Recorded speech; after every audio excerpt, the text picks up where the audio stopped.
Gartner, né? Tem uma teoria muito conhecida, né, do Howard Gardner, já tem um bom tempo. Até um tempo atrás a turma achava que o QI, né, o coeficiente de inteligência, era o padrão de inteligência, né, a lógica matemática e tal.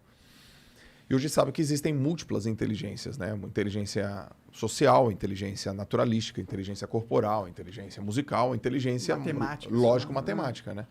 Então, nesse caso em específico, eu acredito, né, que é uma categoria de inteligência, né? É o cara que ele é um cara mais processual e ele fala, pô, aquele cara ele é mais conceitual. Então ele tem uma inteligência de conceito. Então, como eu não tenho essa inteligência de conceito tão aprofundada e eu tenho uma inteligência de processo, se eu colocar conceito com conceito com conceito, dá um processo. Então esses caras eles têm essa capacidade de ver mais. E eu acho que também tem uma outra coisa também. Muitas pessoas que são inteligentes ultra específicas, elas são mais medrosas para correr risco. Um empreendedor, inevitavelmente, ele corre mais risco. Então, ao correr mais risco... Aliás, o Jeff Bezos fala isso, né? Tem retorno sobre investimento, mas deveria também ter retorno sobre o risco. As empresas deveriam correr mais riscos.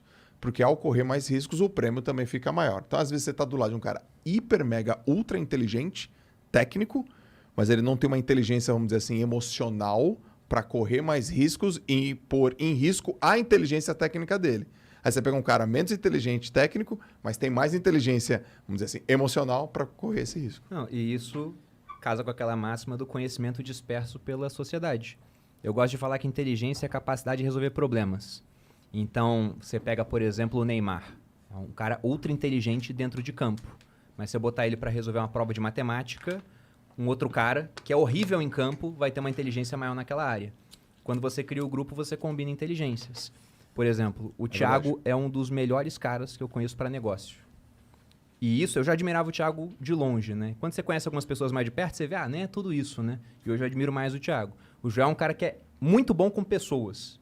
Eu falo, cara, você tem uma habilidade... Até o Thiago falou, ele estava conversando no caminho, né? A gente veio junto, o Joel veio depois, sobre isso. Como o Joel é bom em lidar com pessoas. Então, se eu ficasse no meu negócio sozinho, eu estaria abrindo mão de um cara que é melhor do que eu em negócios e de um cara que é melhor do que eu em pessoas. Mas aí, eu me juntei com os dois. Se liga. E eu espero que eles vejam alguma coisa de bom em mim também, né? Ele quer ouvir agora, né, João? Tá na hora de gente falar, né? Por favor, João, Eu queria poder dizer o mesmo, Perini. Zoeira, porque eu sempre faz uma sarcástica dessa. Não, mas se liga, nessa lógica aí, já ouviu aquela frase que é mais fácil um camelo passar pelo fundo de uma agulha do que um rico entrar no reino dos céus? Cara, por que isso daí? Já parou pra pensar, mano? Porque o reino dos céus não leva dinheiro, pô. Morreu. Não leva porra nenhuma. Cara, acho que deve ter milhares de interpretações, né? Mas, cara, a minha interpretação é assim, ó. Que a gente tá falando sobre ser inteligente.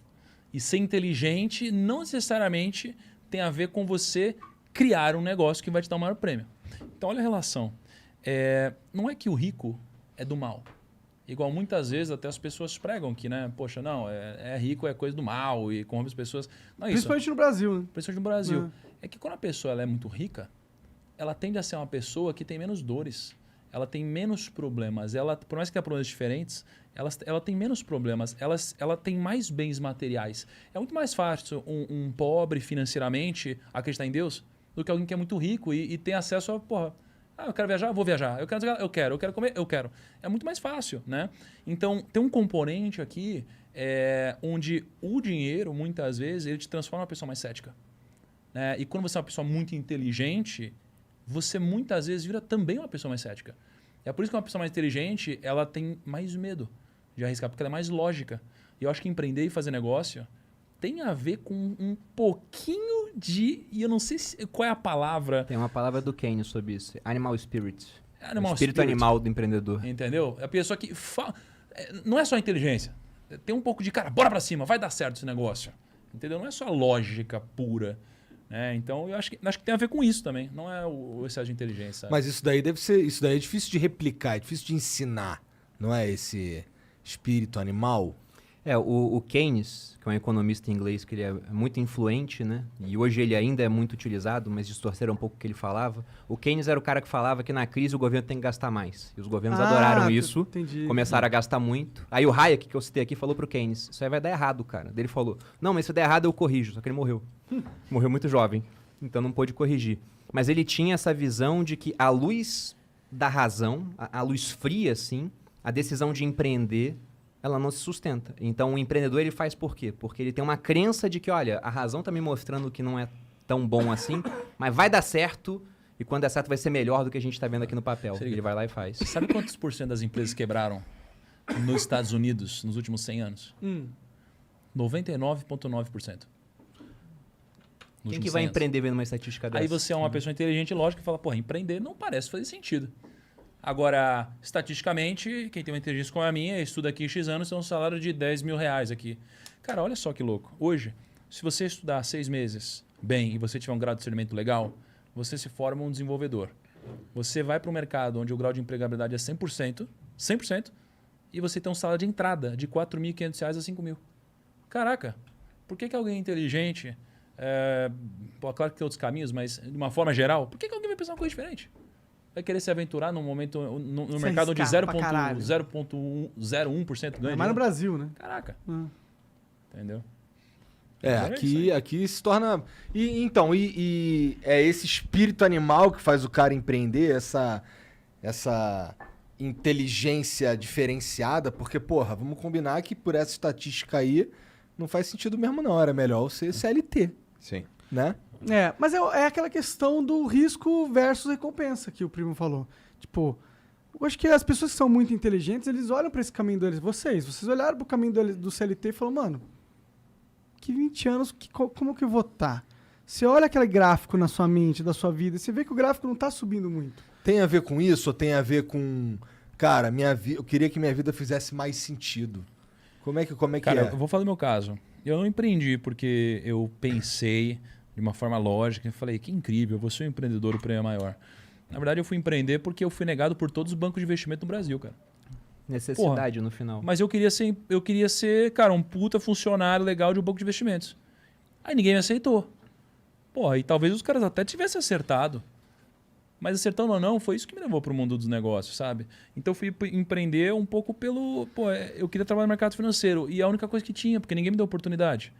Eu acho que a maioria dos brasileiros, eles falam assim, cara, ninguém quis me contratar, tá tudo dando errado, porra, eu preciso vender aqui meu brigadeiro, eu preciso abrir minha lojinha aqui, preciso abrir meu negócio de cortar cabelo, preciso fazer alguma coisa para mexer, senão eu vou morrer de fome. No meu caso, não para não morrer de fome, mas é porque não tinha outra alternativa. Só que quando eu comecei a empreender, passados alguns anos, porque o começo foi muito duro, aí eu olhei para trás e falei, cara, que animal que isso aconteceu.